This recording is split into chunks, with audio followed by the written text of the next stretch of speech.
Daniel 11:45 shows you what's going to happen in the future. It says, he, the king of the north, NATO, shall plant the tabernacles of his palace, that's military occupation, between the seas in the glorious holy mountain. Daniel 11:45. Notice what it says here about the king of the north, NATO, its NATO allies. He, the king of the north, shall plant the tabernacles of his palace between the seas and in the glorious holy mountain. That planting of his tabernacle is military occupation. It says here in the JFB commentary, his palace like military tents such as the Oriental princes traveled with. So this is military occupation. And where does he occupy? Between the seas. Daniel the 11th chapter, verse 45. Here is the king of the north, NATO, and verse 44 shows the war on terrorism that happened after 9/11.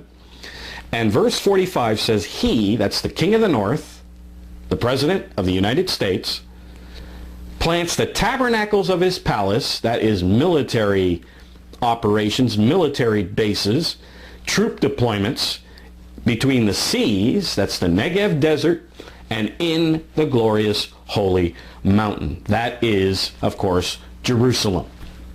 When you see that, it says, he shall come to his end, and none shall help him. The end of NATO. So right now we see the military buildup in the South China Sea, but we haven't seen the military buildup in Israel yet. But when we see that, we're seeing this military buildup now in South China Sea, but when we see the military buildup in Israel, you will see NATO come to an end. Since 2004, I have been saying that the United States is going to occupy Israel. That Israel is going to be occupied by the NATO forces to protect it from its dangerous enemies, especially Iran. Do we realize that the events in Egypt are actually leading up to that event of America occupying Israel and setting up military bases in Israel?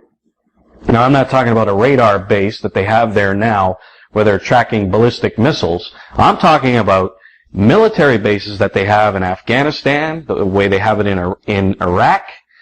They are going to set up military bases like that in Israel. We have been saying here in the Church of God since the year 2000. We started the website in 1999. We started to produce videos. And in 2000, we have been saying since then till now, that the European Union is going to break apart. We have been saying that NATO is going to collapse. And how do we know this? Because we see it in the Bible prophecies. I keep insisting Daniel the 11th chapter, verse 45, is the most crucial prophecy, the next great prophetic event that's going to happen. It speaks here of the king of the north. And that king of the north, if you read our booklet, Middle Eastern Prophecy, and you can download it off our website free of charge, that king of the north, we prove to you, is NATO, and NATO is led by the United States. And so the President of the United States is the king of the north. And it says, he, the king of the north, NATO, shall plant the tabernacles of his palace. That's military occupation, military bases, between the seas and in the glorious holy mountain. For almost 22 years now, we here at the BICOG have been warning our peoples about the coming collapse of NATO, of the breakup of the EU. And now with this war in the Ukraine, all eyes are on NATO. The whole globe is waiting to see how NATO is going to respond to Russia. And Vladimir Putin said that he is going to test the resolve of the Western powers to see if they really are united, and they are not. This war is actually revealing the major cracks in NATO. And many of the EU nations, even though they want to impose sanctions on Russia, the Russians know that any sanctions that they impose on them is going to affect many European nations. Why? Because Vladimir Putin knows that Russia does business with the EU, especially the oil and gas sector. So he knows that the EU, that NATO is divided when it comes to this war in the Ukraine.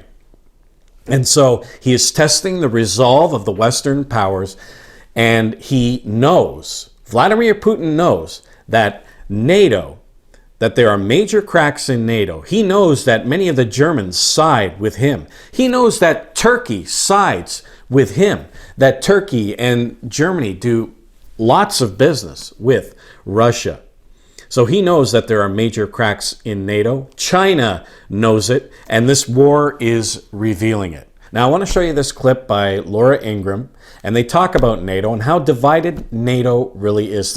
This interview was before the war, but really nothing has changed. Take a look at this clip. Joining me now is, of course, Victor Davis Hanson, Hoover Institution Senior Fellow. Victor, it is said by many of the elites we referenced in the angle that Ukraine is too powerful of a problem for us to look the other way.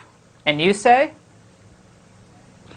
Well, for the reasons that you delineated about, everything from being $30 trillion in debt into having a military after Afghanistan that seems still obsessed with climate change and white supremacy, we then look to NATO and we say, well, NATO, this is a NATO problem. There's 30 countries in NATO, Laura.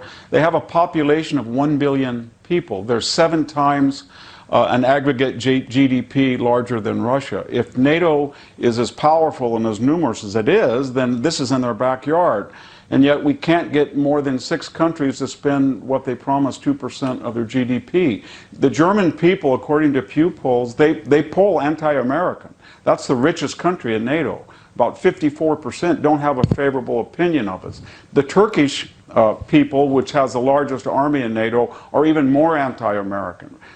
Germany is wholly dependent upon Russian natural gas now, and Turkey has a lot of bilateral defense and industrial contacts with Russia. So the idea that NATO is going to rise up and go empty the coffee shops of Europe and go in and support Ukraine is not going to happen.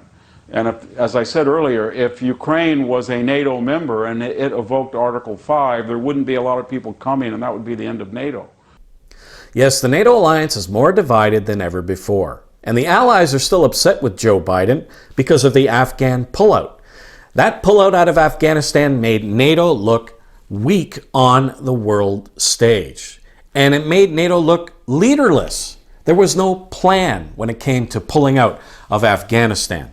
And this article here by Jen Kirby of Vox, titled "NATO Allies Are Preparing for a Future Without America's Forever Wars," and it says this: the United States looked blundering and inept, and it dragged its allies down with it.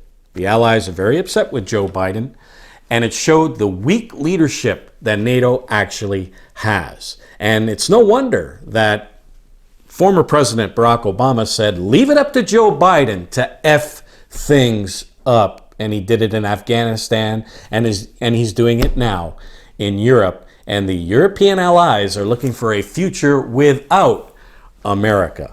Now, when I come back, I'm going to show you some prophecies about NATO and the collapse of NATO. And before I do that, I want to offer you several free booklets. The Middle Eastern prophecy that goes into great detail of Daniel, the 11th chapter, the longest chapter in the Bible. The Middle Eastern prophecy, who is the beast of Revelation, China in prophecy, and Russia in prophecy, and an article I just recently did called All Eyes Are on NATO. And I'll put all the links in the description below. Take a look at this, and I'll be right back.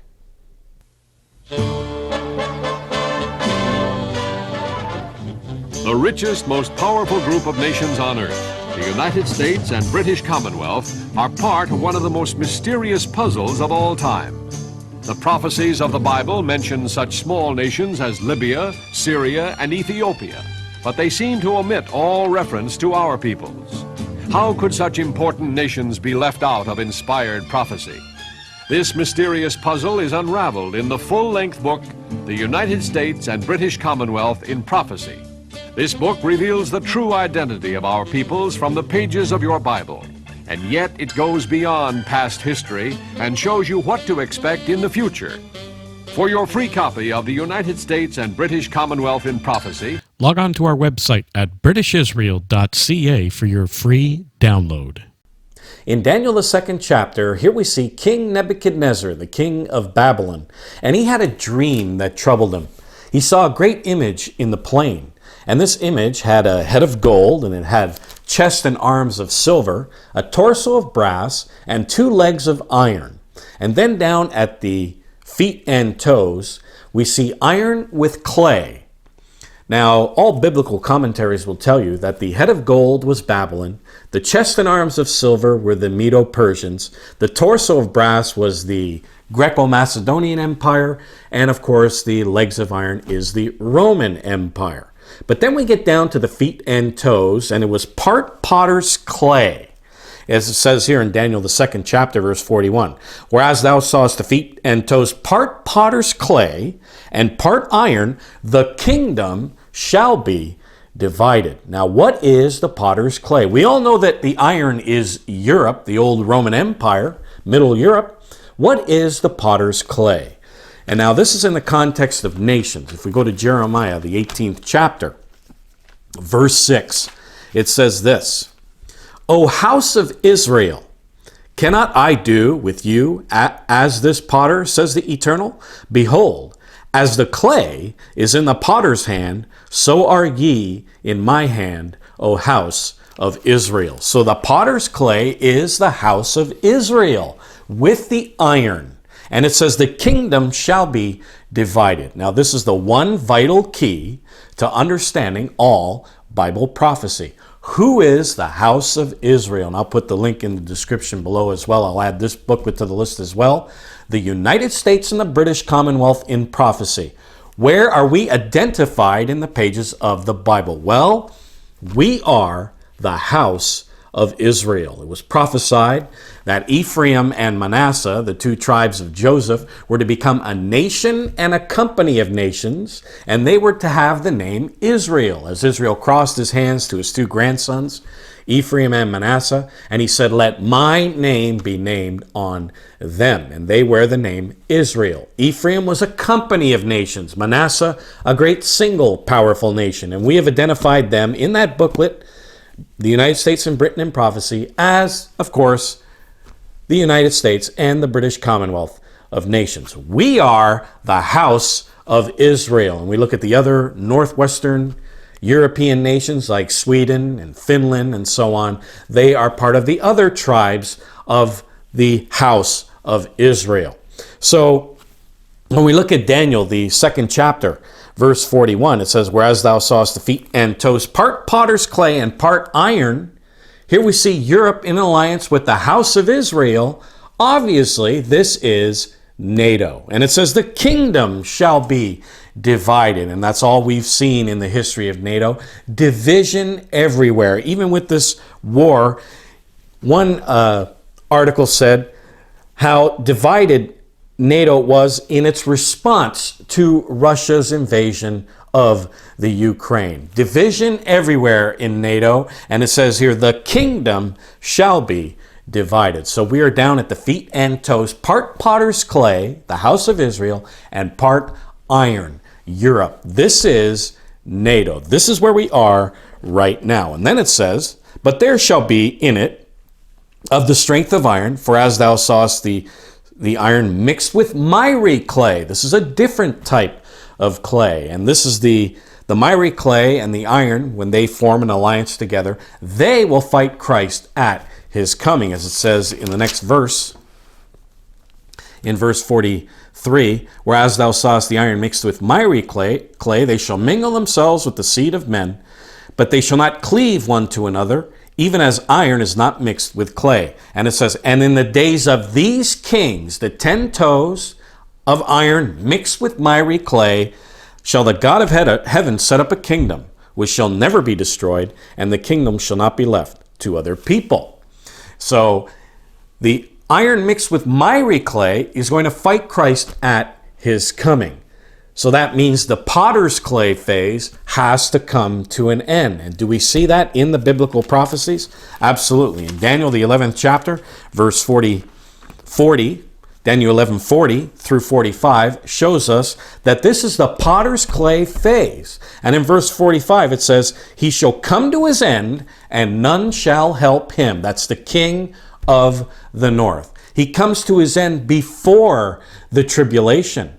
The iron mixed with miry clay, Christ destroys that kingdom after the tribulation during the day of the Lord. So when it says here, he shall come to his end and none shall help him, it's obvious that this is the potter's clay phase, the end of the potter's clay phase. Now we show you in that booklet, Middle Eastern Prophecy, that at the time of the end, the king of the south shall push at him. That's the king of the north. And we show you that that is the Gulf War that took place in 1990 and 91 between the king of the south, which was Saddam Hussein, and the king of the north, which is NATO. And who leads NATO? Who started NATO? It's called the Washington Treaty in 1949. Who leads NATO? Who funds NATO? The United States of America. The king of the north is the president of the United States. And I wish the churches of God could actually see this, because they still think that Daniel 11:40 through 45 is supposed to be fulfilled in the future by the beast power, the last resurrection of the beast power, and it's simply not true. The king of the north is the president of the United States of America. So in verses 40 through 43 describes the Gulf War perfectly. Verse 44 describes the war on terror. And then verse 45, this is the next prophetic event. When we see this, the king of the north, NATO, shall come to its end. It says, and he shall plant the tabernacles of his palace between the seas and in the glorious holy mountain. The president of the United States is going to mobilize NATO, and we see that today. Look at the mobilization of troops to NATO's eastern flank. It practically happened overnight. We see ships in the Mediterranean ready to go to battle against Russia. We see this huge mobilization of troops and tanks and ships and so on to the eastern flank of NATO. And here we see the last mobilization of troops in Israel. He shall plant the tabernacles of his palace. That's military occupation, troop deployments, military bases between the seas and in the glorious holy mountain. That's the Negev desert, and of course in northern Israel between the Sea of Galilee and the Mediterranean Sea, and Jerusalem. And the United States already has an embassy in Jerusalem. When we see this mobilization of troops, we're seeing it right now in NATO's eastern flank, but when we see this in Israel, this mobilization of troops, it says he shall come to his end and none shall help him. The end of NATO. And it says none shall help him, meaning the Article 5 of the Charter of NATO, no one's going to abide by it. They're going to leave the king of the north to himself because of what? Lack of leadership. They see the mess that the president of the United States has made geopolitically, and they don't want any part of it. And so they abandon NATO. They do not, they are going to abandon the Article 5 of the Charter of NATO. And here's another prophecy in Jeremiah, the 30th chapter, verse 14. This is the same prophecy. It says, and all your allies, Jeremiah 30, verse 14, all your allies, it says lovers, but when you look at the Moffat translation, it should read allies, have forgotten you, they seek you not. Why? Lack of leadership. And we've seen this with Joe Biden, and this is going to continue. For I have wounded you with the wound of an enemy, with the chastisement of a cruel one, for the multitude of thine iniquity, because your sins were increased. And then it says, why criest thou for thine affliction? Who delivers that affliction, that deadly blow that breaks apart NATO? China, as we see here in Numbers, the 24th chapter, verse 24. Now, if you notice in verse 14, this prophecy is for the latter days. That's the end time. Numbers 24, it says, the ship shall come from the coast of Kittim. That's China. Read our booklet, China and Prophecy, and we describe that to you in great detail. Here we see a naval attack from the coast of Kittim. Where's all the problems right now when it comes to China and the United States and NATO? The South China Sea. Here we see China building up these bases in the South China Sea, claiming that that territory is theirs, but the U.S. and NATO say, no, that's international waters and it should be for everyone. And there's going to be a dispute. There's going to be a dispute in the future, and it's going to lead toward the end of NATO. The ship shall come from the coast of Kittim and shall afflict, there's that affliction, Asher. And who is modern-day Asher today? Read our booklet, Germany in Prophecy, and I'll put that booklet in the description below as well. Germany in Prophecy, you'll see that Asher, end-time Asher, is Germany and Austria. Shall afflict Asher and shall afflict Eber. Those are the Hebrew peoples, the Hebrew nations, the house of Israel. So here we see that Germany and the Hebrew nations, the United States, Canada, the peoples of northwestern Europe, have a common enemy. Obviously, this is NATO and the EU. Shall afflict Asher and shall afflict Eber. And that's when they receive that deadly blow from China, and then NATO is going to break apart. Now, before I go on with another prophecy of what happens after NATO falls apart, again, I want to offer you these free booklets. They're all listed in the description below. The Middle East in Prophecy, Russia, China, Germany, the United States and Britain in Prophecy, Who is the Beast of Revelation. And again, all these booklets are free of charge off our website, britishisrael.ca. The mighty Roman Empire had everything. Plenty of leisure time. Their own new morality. Enormous military might. The religion of their choice. Political freedom. What went wrong? Read The Modern Romans, a 93-page lesson of history ignored. The Modern Romans asks, can we afford the grandeur of Rome? When the NATO alliance breaks apart, the Western nations are going to be left weak and feeble, especially the United States, Canada, New Zealand, and Australia. And China is going to take advantage of that weakness, and eventually China is going to overtake those nations, as it is prophesied here in Ezekiel, the 38th chapter. We have identified Gog as China, and you can read that in our booklet, China in Prophecy. And it says here in verse 8 of Ezekiel 38, it says, after many days you shall be visited. In the latter years, that's the time setting of this prophecy in the end time, you, talking about Gog, shall come into the land. And now that word land can also read nation.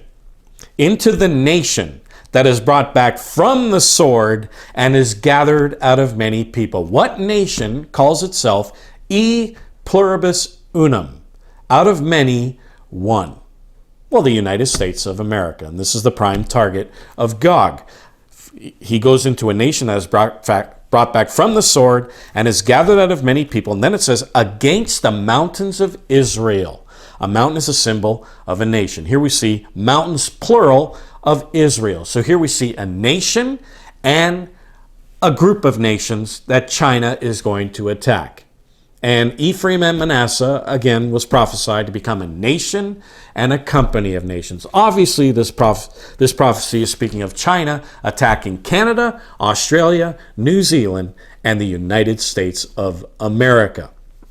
This is the prime target. And here we see this huge alliance of Gog, of the land of Magog, the chief prince of Meshech and Tubal, which is Manchuria and Tibet. And then it talks about all these nations, Persia, which is Iran, Afghanistan, Western Pakistan, Ethiopia, Libya, which is Put, and Kush, which is India, Gomer and all his bands, the house of Togarmah, and all these people, and it says many people with you. This huge alliance of people are going to come in and overtake these nations of Canada, Australia, New Zealand, and the United States of America. Now notice what it says here in verse 10.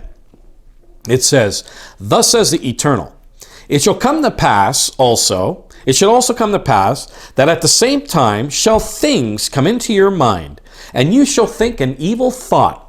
Notice it says, "And you shall say, I will go up to the land of unwalled villages," or into the nation of unwalled villages, "and I will go to them that are at rest, that dwell safely, all of them dwelling without walls, having neither bars nor gates." That's Old Testament language for their defenses are down, meaning NATO has broken apart. The greatest military alliance that has ever been put together in the history of the world is now gone. It is now down. This is the evil thought. They are weak. They are feeble. Their defenses are down. And therefore Gog comes in with this huge alliance and takes over these nations. Notice, it says, "To take a spoil," verse 12, "to take a prey, to turn thine hand upon the desolate places that are now inhabited, and upon the people that are gathered out of the nations, which have gotten cattle and goods, that dwell in the midst of the land." A perfect description of Canada, Australia, New Zealand, and the United States of America. And they are going to be coming from the north, as it says in Ezekiel 38:15. It says, "And you shall come from the place, from thy place, out of the north parts." And when you look at the Hebrew, it means the extreme north. "Thou and thy many people with you, all of them riding upon horses, a great company and a mighty army." And that's where it says here, "from thy place." When you look at the Hebrew, it means a station, a post office, a military station up in the north. And I have been saying this for years now, that our northern border up here in Canada is pretty much undefended. Notice what Spencer Fernando says here. It says here that our military is dramatically underfunded. It says, "In the north, we have practically no defenses," which is appalling considering how Russia is building up in that region. And so is China. And they want to establish some Silk Road up in the Arctic. And of course, they want to establish military bases up in the Arctic as well.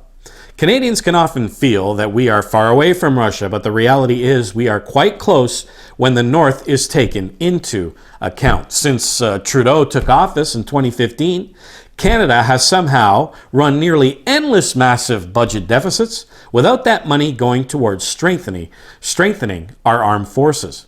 If anything, our armed forces are in an even more precarious situation, with the government unwilling to purchase new advanced fighter jets, the procurement process remaining a total mess, and morale, the reputation of the armed forces, taking a hit due to repeated scandals among the top brass. And now, with the world beginning a period of heightened tension and militarization, Canada is left with a defunded and demoralized armed forces. And then he tweets out here, I'll show you on the screen there, "It's easy for Canadians to think we are far away from Russia, but when we look at the claims made in the Arctic, you can see that it isn't the case at all. Canada needs to get serious and build up our military now." That's from Spencer Fernando. Our Arctic is pretty much undefended. We got a couple icebreakers up there. The United States has one icebreaker in the Arctic. Russia has 100. And they're building in the Arctic, Russia and China. It says, "You shall come from thy place," military bases, "out of the north parts, thou and many people with you, all of them riding upon horses, a great company, and a mighty army." So China, when NATO breaks apart, is going to overtake our nations of Canada, the United States, Australia, and New Zealand. Get that free booklet.